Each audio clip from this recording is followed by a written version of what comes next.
नमस्कार, मी रिया पवार. माझा महाराष्ट्र लाईव्हमध्ये आपलं सर्वांचं स्वागत. पाहूया काही ठळक घडामोडी आणि बातमी आहे नांदेड.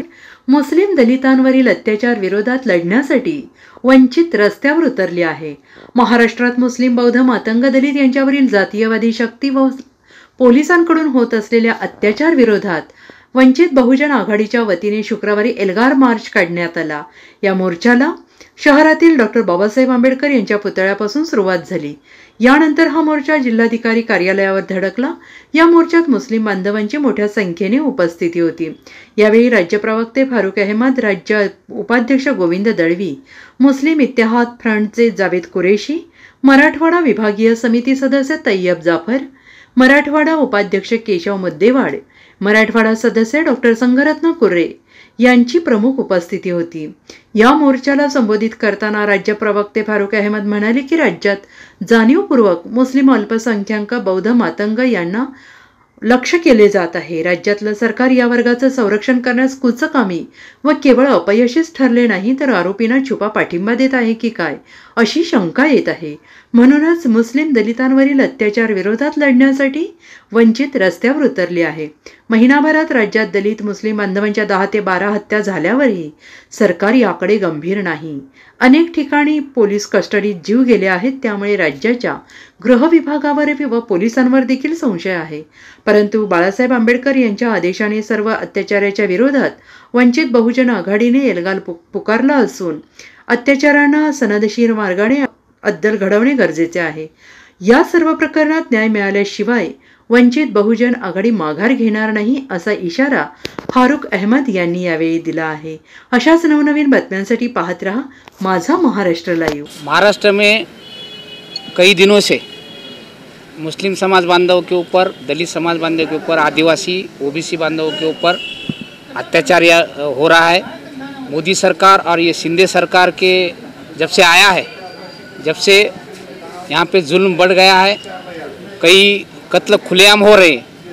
जो पुलिस, संविधान की हिफाजत करने वाली पुलिस आज यहाँ ठिकानी या पुलिस कस्टडी में कई हत्याएं हुई है और उस पर आवाज़ कोई नहीं उठा रहा था.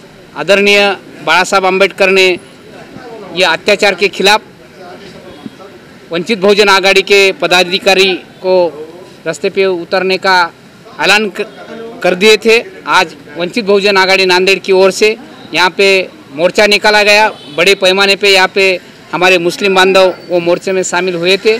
आज ये अत्याचार के खिलाफ हम आदरणीय कलेक्टर साहब को यहाँ निवेदन दिया है और हम आगे कोई समाज बांधव के ऊपर जब भी अन्याय होगा वंचित बहुजन आघाड़ी रास्ते पे यहाँ पे उतरेगी. क्या बात, बढ़िया. सिर्फ जून माह में एक ही महीने में तकरीबन 9 मुसलमानों पर अलग अलग जगह पे हमले हुए, उनकी मौतें हुई हैं, जिनमें कि 2 हमले पुलिस स्टेशन में पुलिस हिरासत में 2 मौतें हुई हैं, जिसमें भीड़ के परली में जरीन खान है और जलगांव अमलनेर में एक अशफाक सलीम नाम के नौजवान है.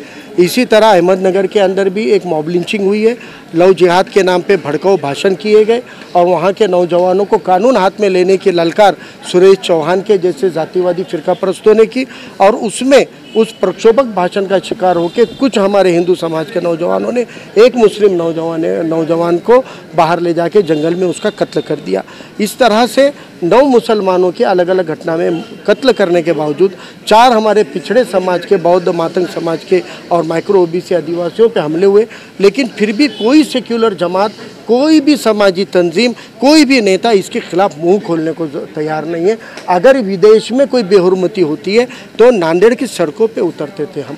अगर उत्तराखंड, झारखंड में मॉब लिंचिंग होती है तो हर जिला कचहरी पे, तहसील पे उतरकर अपनी आवाज़ को बुलंद करने वाली पार्टियां, लीडरान नदारद हो चुके हैं. कोई आवाज़ उठाने तैयार नहीं है. इसीलिए ऐसे वक्त में अली जनाब प्रकाश अम्बेडकर साहब ने आवाज़ बुलंद की है और वंचित बहुजन आघाड़ी के तमाम जिला कमेटियों को हुक्म दिया है कि जुल्म चाहे किसी के भी ऊपर हो, उसके खिलाफ लड़ने की जिम्मेदारी वंचित बहुजन आघाड़ी की है. और उस लिहाज से आज नांदेड़ के अंदर बाद नमाज जुमा को एक एहतजाज बुलंद किया गया। बाबा साहब के पुतले से कलेक्टर ऑफिस तक एक शानदार अजीमुशान मोर्चा निकालकर हमने यहाँ पर पुलिस को और सरकार को ललकारने का काम किया है कि अगर संसद आवारा होगी तो हम सड़कें आबाद करेंगे, अगर सरकार और प्रशासन जातिवादी होगा तो उनको सबक सिखाने के लिए हम रास्तों पे उतरेंगे। यह ऐलान आज हमने किया है। अगर वक्त पर फ़िरका परस्तों के ख़िलाफ़ अगर सरकारें कंट्रोल नहीं करती है, पुलिस अपनी जातिवादी मानसिकता को बदलकर संविधान के हिसाब से सबके साथ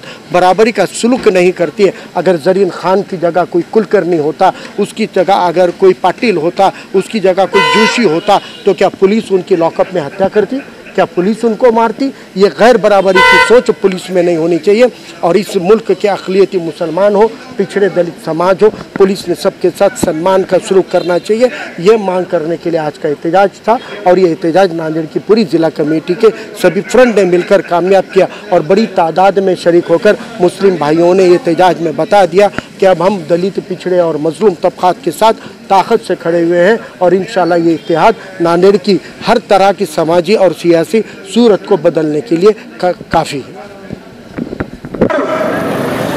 हिंदू और मुसलमानों को लड़ाने का एक सिलसिला शुरू करने वाले थे और छोटी छोटी बातों पर कभी औरंगजेब रहमतुल्लाह अलैह के नाम पे किसी ने जो है अपनी स्टेटस रख दिया, कभी टीपू सुल्तान रहमतुल्लाह अलैह के नाम से किसी ने स्टेटस रख दिया। तो ये जालिम पुलिस जिसको इंसाफ कायम करने की जिम्मेदारी दी गई थी, ये जालिम पुलिस उन मुसलमान नौजवानों को गिरफ्तार करने की गई और सारे लोगों को खामोश बिठाया गया। अभी 8 दिन पहले का एक वाकया है, अरब का एक मुल्क है तिमिस, वहां पर इंतखाबात हुए। इंसाफ को कायम करने के लिए जो लोग आते हैं आगे, अल्लाह ताला गैबी मदद भी उनके साथ करता है।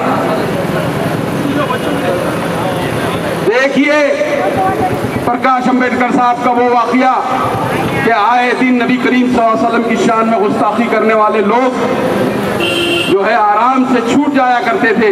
जब प्रकाश अंबेडकर साहब ने महाराष्ट्र की असेंबली के अंदर एक पैगंबर बिल पेश किया और वो पैगंबर बिल में ये साबित किया करने की कोशिश की कि कोई भी अगर नबी करीम सल्लल्लाहु अलैहि वसल्लम की शान में गुस्ताखी करता है वो इतनी आसानी से छूटना ना जाए। उसने कोर्ट का पूरा प्रोसेस मुकम्मल करना और उसके बाद उसकी बेल होना, ये एक कानून बनाया गया। और वो कानून आज तक क्यों कांग्रेस की हुकूमत ने उसको मंजूर नहीं किया, क्यों एनसीपी की हुकूमत ने उसको मंजूर नहीं किया, क्यों महाविकास अघाड़ी के पिछले टाइम सत्ता थी उसको मंजूर नहीं किया।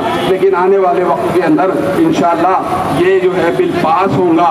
लेकिन एक बात जो मैं अधूरी छोड़ के जा रहा हूँ कि इंसाफ पसंद लोगों को आगे बढ़ाने के लिए क्या क्या हुनर हमको इस्तेमाल करना है।